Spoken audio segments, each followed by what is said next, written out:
আসসালামু আলাইকুম ভিউয়ার্স, আপনাদের এখন দেখাবো গাড়িতে সরাসরি একটি বিবিটিআই ইঞ্জিনের বিভিন্ন অংশের নাম এবং তাদের কাজ। সরাসরি আমরা এখানে চলে যাই। এই ইঞ্জিনটাতে দেখতে পাচ্ছেন, এই ইঞ্জিনটা কিন্তু যেটা লাগানো আছে, এই ইঞ্জিন কিন্তু সাধারণত প্রোবক্স গাড়ির একটা বিবিটি ইঞ্জিন দেখাই যাচ্ছে। এখন আসেন, ওল্ড শেপের একটা ইঞ্জিন। এই ইঞ্জিনের বিভিন্ন অংশের নামগুলো দেখেন। এটা হলো ইঞ্জিন, আর এগুলো তো আমরা মোটামুটি বুঝি যে এটা হচ্ছে কি রেডিয়েটর। রেডিয়েটর প্রেসার ক্যাপ, দুইটা ক্যাপের কথা আমরা সবসময় মনে রাখবো। এটা হচ্ছে প্রেসার ক্যাপ, আর এটা কি ফিল্টার কি করে ইঞ্জিন অয়েল প্রবেশ করায়, আর এটা কি করে কুল্যান্ট প্রবেশ করে নাকি। আচ্ছা, মোটামুটি ঠিক আছে তো। এরপরে দেখো, তারপরে আসো যে আমরা যেহেতু সকল ইঞ্জিনের ভিতরে অনেকটা মিল আছে, কিন্তু যেই অংশগুলা একটু ব্যবধান আছে সেই জিনিসগুলো আমরা একটু শেখার চেষ্টা করি। দেখেন, আমরা এই বিবিটি ইঞ্জিনের ইনটেক ম্যানিফোল্ড দেখতে পাচ্ছেন যে এটা কিন্তু এরকম হবে, আর আমাদের যে 4A 5A 4E 5E এই ধরনের ইঞ্জিনের কিন্তু ইনটেক ম্যানিফোল্ড এরকম না।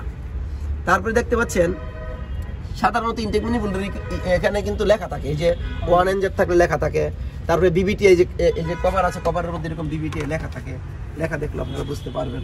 তারপরে হলো আপনার, তারপরে হচ্ছে এই যে এটা হলো ইনটেক ম্যানিফোল্ড। এই ইনটেক ম্যানিফোল্ড দিয়ে যদি আমরা শুরু করি, এরপরে এটা হচ্ছে ইনটেক ম্যানিফোল্ডের পরে এটা হলো ম্যাপ সেন্সর। ম্যাপ সেন্সর দেখেন, এই সেন্সরটা সাধারণত আমাদের বাংলাদেশে যত গাড়ি আছে সকল গাড়ির যখন তেলে চলবে তখন এটা খুলে দিলে, এটা যদি আমরা খুলে দিই তখন ইঞ্জিন অফ হয়ে যাবে।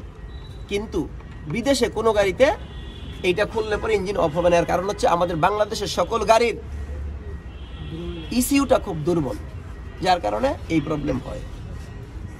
এটা আমাদের মাথায় রাখতে, বাংলাদেশের সকল গাড়ি, অধিকাংশ গাড়ি যখন এটা খুলে দিব আমরা তখন কি হবে, ইঞ্জিন অফ হয়ে যাবে। এটা কিন্তু মাথায় রাখবো আমরা। তারপরে এখানে আমরা চলে আসবো, আসলে পরে এটা হলো থ্রোটল বডি। এটা অ্যাক্সিলেটর দেখতে পাচ্ছেন, এই যে অ্যাক্সিলেটর, এটা থ্রোটল বডি, এটা ইনটেক ম্যানিফোল্ড, এটা হচ্ছে ফুয়েল গ্যালারি। এই ফুয়েল গ্যালারিতে ফুয়েল এসে জমা থাকবে।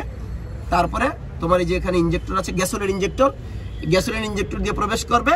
করলে পরে গ্যাসোলিন ইঞ্জেক্টরের ভিতরে সলোনেট কয়েল আছে, যখন মনে করেন সুইচ দিবে তখন কয়েল উপরের দিকে উঠলে পরে তখন ফুয়েল প্রবেশ করবে সিলিন্ডারে, ইঞ্জিন স্টার্ট থাকবে। সাথে সাথে কিন্তু অবশ্যই যখন তেলে চলবে তখন কিন্তু স্পার প্লাগ স্পার করতে হবে, কিন্তু যখন গ্যাসে চলবে তখন আর তোমার এই ইঞ্জেক্টরের দরকার নেই, শুধু স্পার প্লাগ স্পার করলেই চলে। এবার আসেন, ভিভিটিআই মানে হচ্ছে ভেরিয়েবল বাল্ব টাইমিং ইন্টেলিজেন্সি। কিসের উপরে নির্ভর করে আমরা দেখলে বুঝবো যে এটার প্রত্যেকটি সিলিন্ডারের ভিতরে একটি করে কয়েল আছে।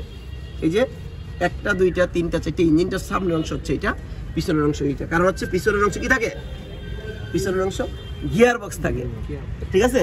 তাইলে এই সামনের অংশ থেকে চিন্তা করলে 1 2 3 4 এই প্রত্যেকটি হচ্ছে কি ইগনিশন কয়েল আছে আলাদা করে, এবং ভিতরের দিকে কি আছে, স্পার্ক প্লাগ আছে নাকি। স্পার্ক প্লাগ এই ধরনের ইঞ্জিনের স্পার্ক প্লাগের গ্যাপ কত আমরা জানি কিনা, 1 থেকে 1.20 মিলিমিটার নাকি। এটা আমাদের মাথায় রাখতে হবে। তারপরে আসেন, দেখেন এই যে এই জায়গায় দেখো, এটা হলো কি এবিএস মোটর, এন্টিলক ব্রেক সিস্টেম। এটা কি এবিএস সিস্টেম এই গাড়িতে আছে, এন্টিলক ব্রেক সিস্টেম।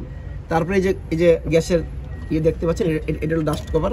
এটা ডাস্ট কভার যাতে করে কোনো ময়লা না যায়, এই গ্যাসের কিটের ভিতরে যাতে কোনো ময়লা না যায় সেই কারণে এটা দেওয়া হয়েছে। এখানে মিটার দেওয়া আছে, মিটারটা এখানে উল্টা করে দেওয়া আছে, কিন্তু আসলে তা না। মিটারটা আমরা যেটা করবো দেখে এই দেওয়া আছে, এখানে সুন্দর করে দেওয়া থাকবে যাতে করে আমরা বুঝতে পারি। তারপরে এখানে আসেন, এটা হলো ব্রেক মাস্টার সিলিন্ডার। কি এটা, এই যে ব্রেক মাস্টার সিলিন্ডার, এটা হচ্ছে ব্রেক মাস্টার সিলিন্ডার রিজার্ভার। মোটামুটি দেখলে এইটুকু আমরা বুঝতে পারবো। আর এইটা হচ্ছে দেখেন ব্রেক বুস্টার। মোটামুটি সব গাড়ির সাথে এটা মিল আছে। আর এদিকে আরেকটা জিনিস আমরা দেখবো, গ্যাস কম খাওয়ার জন্য আমরা অনেক সময় এই কোবরা ব্যবহার করি না, কিন্তু তা আমরা করবো না। আমরা প্রত্যেক গ্যাসের গাড়িতে একটি করে কোবরা ব্যবহার করব। কোবরা যদি আমরা ব্যবহার করি কি হবে, সুবিধা হচ্ছে গ্যাসটা কম খাবে, গ্যাস খরচ কম হবে। কথা বুঝতে পারছি কিনা। এটা হচ্ছে কোবরা, আমরা কিন্তু একসাথে মিলাই দিব না। এটা হলো কোবরা, আর এটা কিন্তু হচ্ছে রিলে, মাথায় রাখতে হবে, ঠিক আছে। টাইমিং রিলে, আর এটা হচ্ছে কোবরা। হ্যাঁ, এটা আমাদের কিন্তু মোটামুটি মাথায় রাখতে হবে। এরপরে আসেন, এটা হচ্ছে গ্যাসের কিট। গ্যাসের কিটের গ্যাস কম বেশি করার জন্য, গ্যাস অ্যাডজাস্ট করার জন্য কিন্তু এই যে এইটা থাকে, এই দেখেন এই যে অ্যাডজাস্টিং স্ক্রু, এবং এইটাও অ্যাডজাস্টিং স্ক্রু। এইটা এবং এইটা একসাথে যদি আমরা অ্যাডজাস্ট করে দিই তাহলে গ্যাসটা কম খাবে, গ্যাস অ্যাডজাস্ট হয়ে যাবে। মোটামুটি এইটুক দেখলে এবং বাকি ভিডিওর সাথে যদি আমরা মিলাই দিই তাইলে মোটামুটি আমরা বুঝতে পারবো যে একটি বিবিটি ইঞ্জিনে কোন ধরনের পার্টস থাকে এবং সেভাবে আমরা কাজ করলে পরে অবশ্যই আমরা ভালোভাবে শিখতে পারবো বলে মনে করি। ধন্যবাদ সবাইকে।